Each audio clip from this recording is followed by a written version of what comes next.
Good day, radio listeners. Welcome to this edition of the Pure Sex Radio broadcast. We're glad to have you here with us. My name is Jonathan. I'm here with Stephen. How are you today, my friend? I am good. I'm blessed. I love having, these times together where we can share thoughts. Oh, yeah. I love it because, after doing this for so many years and having, like 600 of these under our belt, it's really easy to think, well, haven't we talked about everything there is to talk about? And it's like every time it seems like, well, nope, there's more that we could explore. And so I'm excited about this one. I want to just jump in because this is sort of just a hodgepodge of random insight. Well, I don't want to say random, but just insight. So we're going to maybe deal with talking a little bit about fantasy and maybe then just talking a little bit about some, spiritual aspects and then also just some emotional stuff. So we hope that something you can glean out of this, maybe just take one or two and run with them wherever you're at in your life, and we hope that this will benefit you. So Stephen, I'm going to pass it off to you and see where we might go this time. So miscellaneous thoughts. Yeah. I just like to pick up thoughts that people share with me in different settings. Sometimes in the office, sometimes at a men's retreat, sometimes I'll hear people on the radio talking or reading a book. But this guy made a statement once. He said, I get lost in my own fantasy. And I thought, that is wild. How do you get lost in your own fantasy? I mean, you make up fantasy, right? Right. And you enjoy fantasy. But it's like I make up fantasy so good and so sophisticated so well that I actually get lost roaming around in my own fantasy. I thought, wow, that is wild. Well, the first thing I thought of, Stephen, when you said that was, how you talk about when we talk about these roles that people adopt. Yes. And some people adopt the lost boy role. I'm thinking, well, maybe that's what he is too. Even in his own fantasy, he's a lost boy. But that is too good. That is good. The one way you could spin that is you could say, you have an incredible imagination, because if you can come up with a world that just in your head that you even get lost in, So this guy says to me, he says, when I get anxious, my fantasy goes up. Mm. And I thought, oh, that's how you deal with anxiety. How are you supposed to deal with anxiety? This is anxiety. Okay, I'm feeling anxious right now. I've got some stress and tension in my body. I'm going to breathe. I'm going to remind myself. I'm going to look around. I'm okay right now. God is good. Right is right. I'm feeling energy in my body. You're supposed to talk yourself through your anxiousness. But this guy just, I don't have to mess with it. Just go away. And this guy could go away for 2 and 3 hours at a time. Wow, yeah. A very elaborate head place full of fantasy. And, I think everybody does some fantasy. I mean, I don't know. Is heaven, is that creativity or is that fantasy? I don't know what heaven is. I have to make it up in my mind. Right. One of the things that I've tried to do in recent years, talking about fantasy, is try to put it into the context of imagination. Yes. And if we look at the whole context of imagination in and of itself is good because it indicates part of our being made in the image of God, right? To be able to create in our minds. I think within that, then we have to set a certain line that says there is good, positive, healthy kinds of imagination, and then there are negative, not so good, unhealthy kinds of imagination. But imagination in and of itself is not bad. Like imagining losing weight. That's good. That's good imagination. So that I pass on that donut or something. So this next comment is interesting, especially if you heard the trauma talk that we had at one point on the radio. Because this guy said, I have fear, and my fear is that I'll let someone down. Mm. Now remember, everything in you is connected to something else, right? Whatever's coming out this end is connected to the past. So if you believe what we said, what happens today is based on traumas of the past. Mm. Then I must have let someone down in the past, and it must have been painful. So now I'm scared of letting someone down.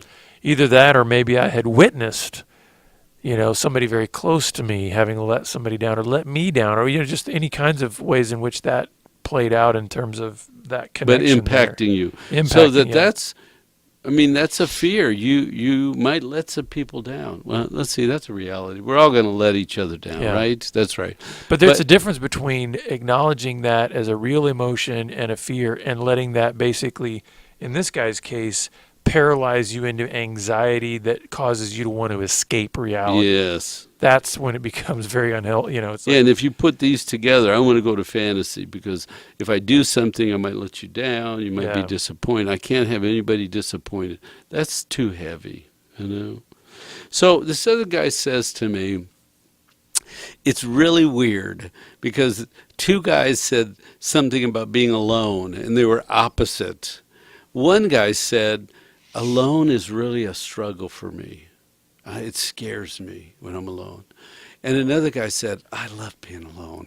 I can't wait till everybody leaves the house and I'm alone. Now, why are you laughing? because I enjoy being alone. So I'm not, so for me, in it's your not a world- struggle. It doesn't bother me at all. You play so- golf by yourself Oh, sometimes, yeah. right? Yeah. And I think, wow, he must really be at peace with himself. You must be at peace with yourself to just go and walk and just enjoy yourself. You're spending time with you. I mean, I think it's healthy, actually. Yeah. Now, that's very different from the reason and the why I would want to be alone back in my addiction days. That was more of an escape. And the irony is, in those days, I feared being alone because I knew just how. So here's both of them right here. Why were you afraid to be I just alone? knew I would always make a stupid decision.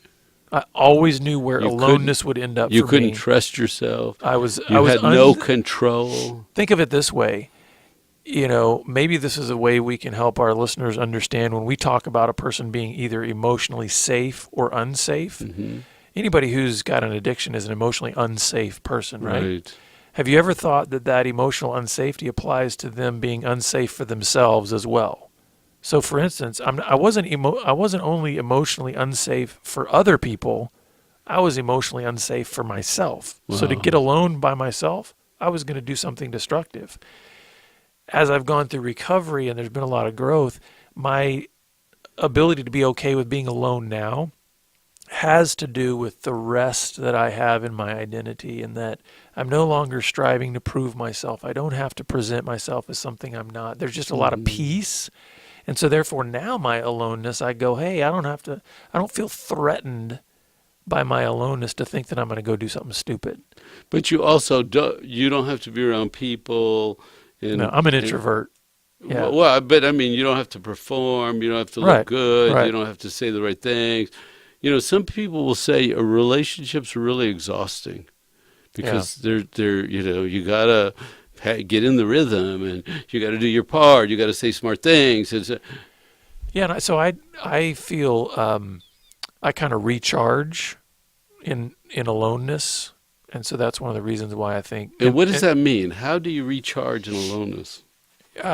Prayer, reading, just. But when you're on the golf course, solitude. what are you doing? Just walking and looking nature and doing what? Well, it's interesting because the way that works for me, and I think this works for a lot of guys who like maybe an activity that's part of their aloneness, is it gives a sense of focus. So, like, if it's very different for me to think I've got some alone time and I've got a particular thing I'm going to do than me saying I've got some alone time and there's no plan. I don't know what to do. That's a little bit more threatening to me because I'm thinking, like, literally nothing. We're not going to do anything. I'm not going to do anything. You know, so I do like to have at least some kind of activity. So you're going to think about the game, Yeah. right? You'll think about family, kids, planning, back to the game, Yeah. walking, strategizing. And what I would say to our listeners is, I hope what you're getting out of this is it's important to go on a journey of kind of self-knowledge. Do you know yourself? Are you getting to know yourself? And also seeing that if you're in a place right now that I was mentioning where I was before, where aloneness scared me because I knew just how unsafe I was even with Right. me, I want to give you encouragement that that's not what you have to get stuck in. There can be transformation even. In other words, some people think, okay, alone is bad because every time I'm alone, I do something stupid. And I'm trying to say, no. It wasn't the aloneness in and of itself that was bad. It was how unsafe I was emotionally, how I was handling that aloneness. Mm-hmm. So, But there was no rest in your system. right. So, So when you've you had a probably chance to be restful, you weren't. you've probably heard this from guys before, where they'll say something like, "Well, I just got to stay busy." Oh, right, yes. Right. And that's a plan. People will tell each other, stay busy, Just stay busy so Don't that think you about can't do anything stupid. And I'm thinking, well, you're going to become just as stressed out and overloaded doing that than Right. if you were going and looking at porn. Yeah, one's cleaner, Yeah. but you got no rest in the system Right, still, right? right. No, that's good. So one guy said, I worry and then I become fearful, and then I worry and become fearful, and worry and become fearful. And then you could probably become afraid you're going to worry, and then you worry that you're afraid. And then after that, you need a porn fix. Right, You know? exactly, yeah. Or you need somebody to, sorry, it sounds bad, slap you around, wake you up and tell you, what are you doing? Well, and that's part of it here is I think this is a good indicator that a lot of times our emotions can start to spiral on themselves. Mm. You know, like worry and fear, they're cousins, right? So they can really start to spin together out of control. So I love this line. One of the guys said, I wanted God and I wanted porn, and I wanted both of them in my being to coexist. And I would go to church on Sunday and say, I want God, and then Friday would come and I'd want porn, and I want God and I want porn. I thought that was hilarious. And then he said, okay, God wins. I just want God now. Yeah. And I think that's the difference between, I love Romans 7, where the Apostle Paul is talking about, man, the things I want to do, I don't do, and the things I don't want to do, I do, and the struggle with sin and all this. Mm. And I love the fact that he is always pointing that the things he wants to do are God-oriented. Mm. Every single part of that scripture that says the things I don't want to do, it's all related to sin. So he's understanding a sense of where his true desire is. And I think what this guy is recognizing is I was confused at a point in my life where I had so, either listened to the world, listened to my lust, been engulfed with porn, that I had this thought that I really do want these two things to coexist in my being. Right, but at one point, one is really good, and then when life is hard, escaping to fantasy, Yeah. I mean, at some point, they're really good. You believe they're both good. Yeah, and what I like about what he's finally recognizing here is he says, okay, if I really get honest about what I truly do want, I really just want God, In the deep places, yes. Because he says, I lived for 30 years in darkness. Yeah. I kept trying to add a little God to the darkness. Bring a little God in, shake like salt and pepper, a little God in for 30 years. But I lived in the darkness. Wow. And he said the struggle was me control, or do I turn my life over and have God control? Yeah. So Yeah. And that's really, isn't that really the ultimate question for all of us, is who's going to be in control? And so I would invite the listeners. I mean, I hope you don't have to go on a 30-year journey. Maybe some of you already have. That's okay. But to come to this conclusion is good. To finally say, because I hear a sense of rest that finally came. Because, one, you're trying to hold these two opposing things together in your life. God and porn are opposed. Let's just be clear about that. So you're trying to hold these two opposing things in your being, and all that creates is stress and anxiety. And what I hear is, you know what, I just want God. And so there's a release, there's a rest now, because it's not about me trying to control my life anymore. So another guy said, I really need Jesus to be my friend. I need him to be real. I need to walk and talk with him. Because when I look over my shoulder, sin is lingering. It's back there. It wants me back. It calls my name and says, I can deliver. If Jesus can't deliver, my name is sin and I can deliver. So I better be standing in his presence, walking with him. He better be my best friend. Well, and I love this because he talks about Jesus as a friend. And I think about in John, when Jesus says, greater love has no one than this, that he laid down his life for his friends. And what did Jesus do for us? He laid down his life for us, and he called us friends. And so elsewhere in the Proverbs, it talks about a friend that sticks closer than a brother. And I hope that some of that just maybe brings imagery to mind of, Jesus walking alongside of us in life. And sin is kind of like those like just an annoying little dog that'll come and try to nip at your heels or whatever. And we want to remember, wait a second, I'm walking with my friend here. Let me just kick that dog out of the way. I don't need that in my life right now. And so sometimes those visuals can help us remember what this journey looks like. So the next guy said, whenever I'm alone, I have to either press into God or press into brothers. Because being alone is not good for me. I've got to go find God and have a dialogue, or I've got to find a brother. Yeah. I do think community is absolutely important. I guess I would, I don't know, maybe this is because of my personality and the way I'm bent. I would challenge people to be careful about dubbing the idea of aloneness as somehow being bad or wrong or whatever. Loneliness is something we need to try to avoid, because I do believe loneliness is an indication of a soul cry. Yes. Because we are made for community, and I do not believe we are meant to live a lonely existence, meaning disconnected and detached from a relationship. But that doesn't mean that times of aloneness are in and of themselves bad. So my thought is, in aloneness, we find God, right? Yeah. So aloneness is where we're just quiet and we're just by ourselves on the planet, and there's nobody here but me and my maker, right? Because in my alone place, I find God. In my loneliness, it's my heart cry for community, right? Which we're talking about brotherhood. Because the next guy said, sometimes I get in a funk, and then I have a choice. If I can go be alone, and that doesn't always end well, or I can seek a connection. And, he's saying the same thing the other guy did. But his trigger is, when I get one of these funky moods where I just feel out of sorts, what am I going to do? Get to a quiet place, be alone, and bring my system back together? Or am I going to go find someone to talk to? And, I think we all get in these places. Oh, yeah. I am just feeling off. Because here's the thing. One of the things that I've found in my own life is, while I can be alone and I enjoy that and there can be peace in that, make no mistake, there are times where I can totally identify with this guy, and my thought is not about being alone for health and all that. It's about being alone to detach. Oh, that's a good point. And isolate. Yeah. And I think that's what he's talking about here. Here's the choice I have. I get in this funk, and I realize I could either detach from relationship or go connect. And what he's realizing is, in that funkiness, that's the choice he has. But when you say detach, is that good or bad, the way you're using it bad. right now? The idea of, I'm going to isolate myself from relationships, disconnect, for the purpose of not wanting to engage other people. Does that make sense? Yep. So the final thought on this list of insights is I have to grow individually, and I have to grow relationally.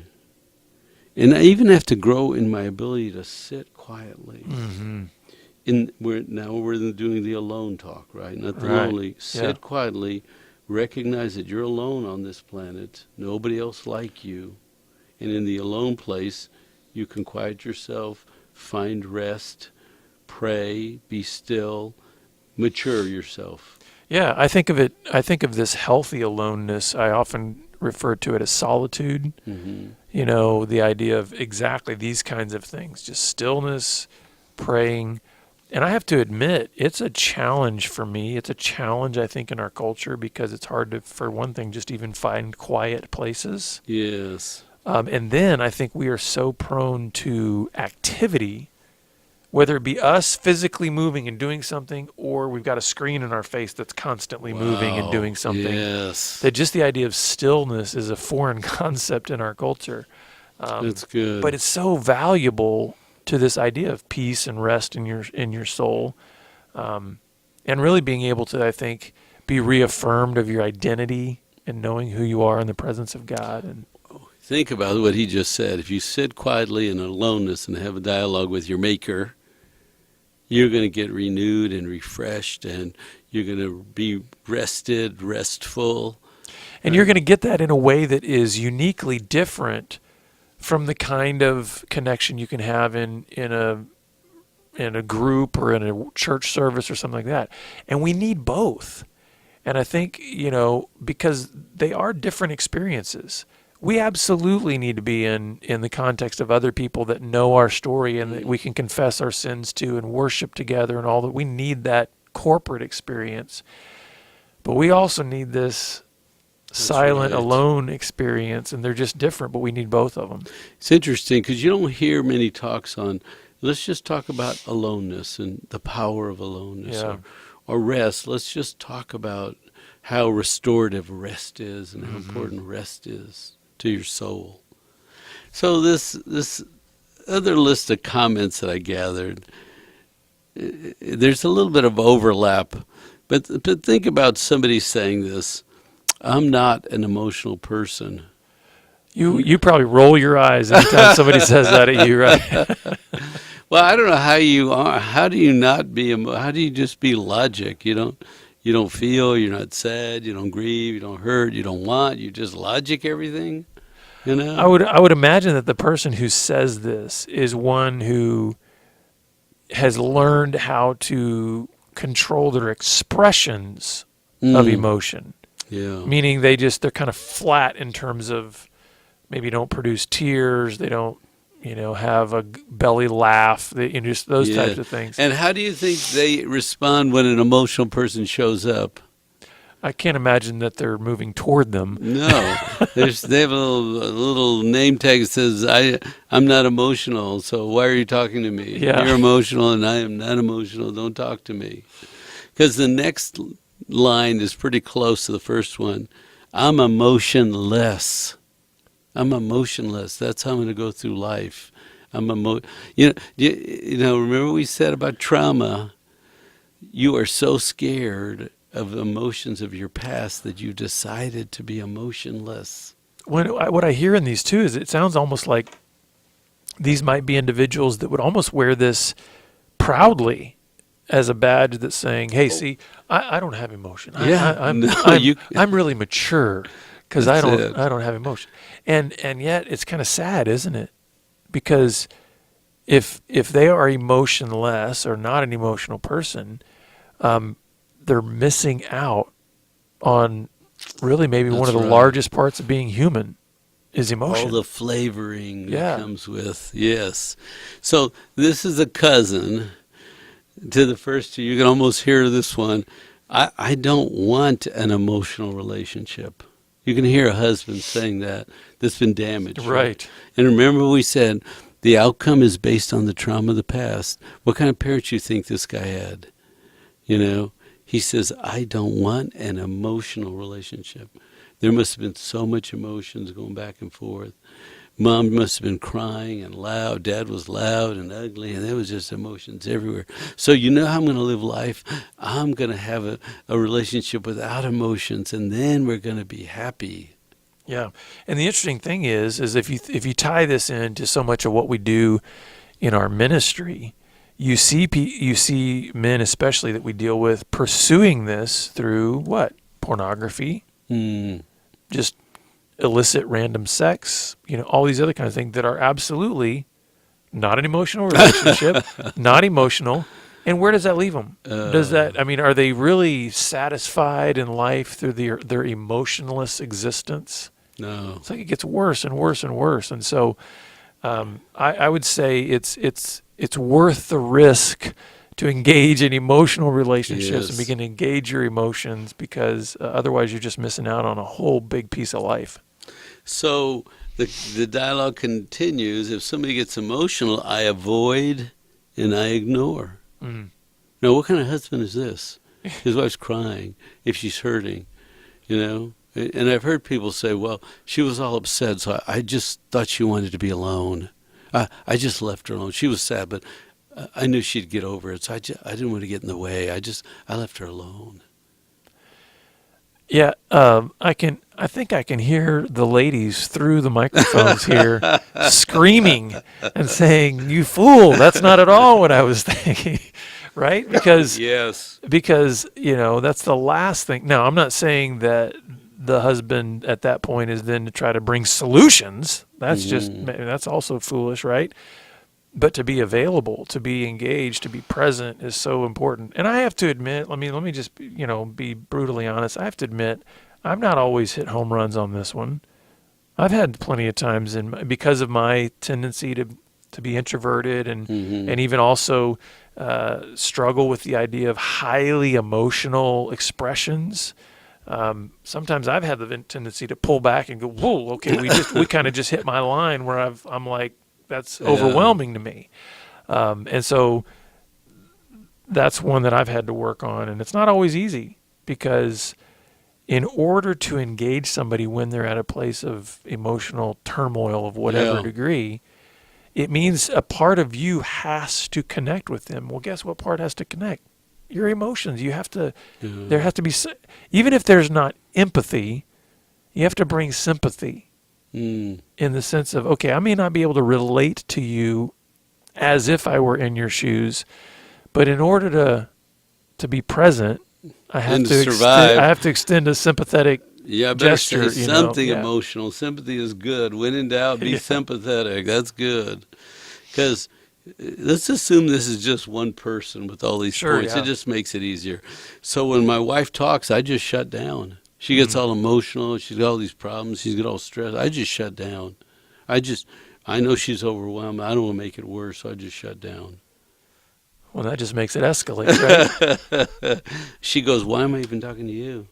Right? Yeah. If you're not going to engage me, help me clarify anything. So I don't really like to be close. You know, it's uncomfortable. You get close. I live detached, and, this world has a place for everyone, so I just live detached. Well, and I mean, again, in our world that we live in today with all the devices and so many things, it's easier and easier to actually engage this in terms of not being close, even though you're in the same house. You can just text each other, or people say everything, they're upstairs. I just text. Yeah, they just become functional, and so it's like even just physical proximity isn't the same maybe as it used to be in terms of communication. So we feel as if, well, hey, I talked to my wife tonight. Well, I didn't actually speak any words out of my mouth, but I had a long text conversation. It's like, that's not the same as... some guys will even say, I had the whole conversation in my head. Right. I knew what you were going to say, so I just had the conversation. So the last line this guy says is, I really don't deserve to be loved. So that I don't look for it. I don't expect it. I don't practice. I don't try to get there. Wow. What a shame line, I don't deserve to be loved. Well, folks, thank you for being with us here. And, if you've got some insights that you would like to share with us, please send them to mypoint@puresexradio.com, or you can even send them to us at puresexradio on Twitter. We would love to hear your comments and your insights, and we hope that some of these have been helpful to you as far as just moving you forward in your own journey. And we look forward to seeing you back here again next time on the Pure Sex Radio broadcast. God bless.